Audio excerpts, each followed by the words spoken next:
ভোদাই ভোদাই ভোদাই, হাতের সামনে যাকে পাই তাকে দিয়েই চম্পা চামেলি গোলাপেরই ফাঁকে। এখন মার্কেটে কিছু চোদখোর ফুড ব্লগার বেরিয়েছে, যারা যেখানে চপ দেখে সেখানেই ক্যামেরা খুলে বসে যায়। এদের সারাদিন কাজ হচ্ছে শুধু চপের গন্ধ শুকে বেড়ানো। চপ দেখলেই একবার হয়েছে, ক্যামেরা খুলে চপের সামনে বসে গেল।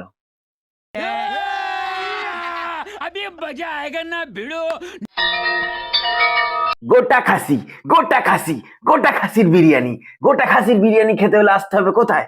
কোথায়? গোটা খাসির বিরিয়ানি খেতে হলে আসতে হবে চাকদার একান্ত ঠাকুর, চাকদার একান্ত ঠাকুর। এখানে গোটা খাসির বিরিয়ানির সাথে সাথে ঘোড়ার ধনের মতো ফিশ কবিরাজিও পেয়ে যাবে।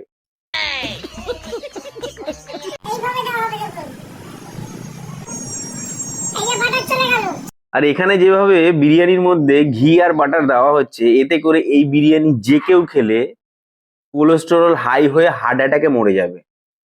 একদম 100% বিরিয়ানি খেলে মৃত্যু নিশ্চিত। বলেন কি? আবার এখন কিছু কিছু ছাগল রেস্টুরেন্টের মালিক বেরিয়েছে, যারা বলছে খিদিরপুরের খাসি খেলেই হবে দ্যা দ্যা, খিদিরপুরের খাসি ডাকে শুধু দ্যা দ্যা করে। ভাই তোরা বিরিয়ানি বিক্রি করছিস না সার্কাসের জোকার হয়ে গেছিস? আবার বলছে বুক ঠেকরে, বলছি বুক ঠেকরে। বুক ঠেকরেটা কি মানা? বুক ঠুকে লোকে বলে জানি, আবার বুক ঠেকরেটা কি? আচ্ছা দেখো ভাই, বিরিয়ানি হলো একটা ক্লাসিক জিনিস। কিছু লোক বিরিয়ানির গাঁড় মেরে রেখে দিচ্ছে, এই ক্লাসিক জিনিসের গাঁড় মেরে রেখে দিচ্ছে। সাদা ভাতের মধ্যে একটু কালার, একটু ধনেপাতা আর একটু সেন্ট দিয়ে দিল, বিরিয়ানি কমপ্লিট। মাত্র 60 টাকা থেকে স্টার্ট হায়দ্রাবাদি চিকেন বিরিয়ানি। এটা নাকি আবার হায়দ্রাবাদি বিরিয়ানি। হায়দ্রাবাদের মানুষজন মানে এইসব বিরিয়ানি দেখলে ওখানে হার্ট অ্যাটাক হয়ে মরে যাবে। হ্যাঁ চিকেন আলাদা, তাই তো? হ্যাঁ আলাদা। এই এত তো আমাদের এই বৃষ্টি ম্যাডাম চিকেনটা আবার আলাদা করে রাখে। হায়দ্রাবাদের লোকেরা দেখলেই স্ট্রোক হয়ে মরে যাবে, স্পটে স্ট্রোক হয়ে যাবে। বলতেই পারতো কষা মাংস আর ভাত বিক্রি করছি, কালারফুল ভাত। বিরিয়ানি বলার কি দরকার ছিল খামোখা? তা আবার হায়দ্রাবাদি বিরিয়ানি। ওটা হায়দ্রাবাদি বিরিয়ানি নাম না দিয়ে ফচফচ বিরিয়ানি দিতে পারত, ফচফচ বিরিয়ানি। আর মার্কেটে একটা চ্যাটখোর ব্লগার বেরিয়েছে, সে নাকি আবার ভিডিও করতে গেলে 5,000 টাকা করে নেয়, আবার খাওয়া দাওয়া ফ্রি।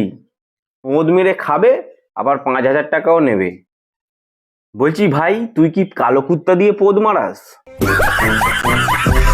যে 5,000 টাকা দাবি করিস?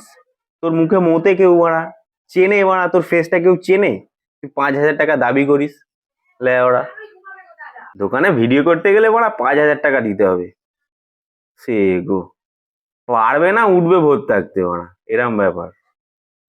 আবার কিছু কিছু রেস্টুরেন্টের মালিক আছে, এরা আবার বলবে আমাদের বিরিয়ানিতে সিক্রেট মশলা ইউজ করা হয়, গোলাপের পাপড়ি ইউজ করা হয়, চ্যাটের মাথা ইউজ করা হয়। সিক্রেট মশলা আবার কি?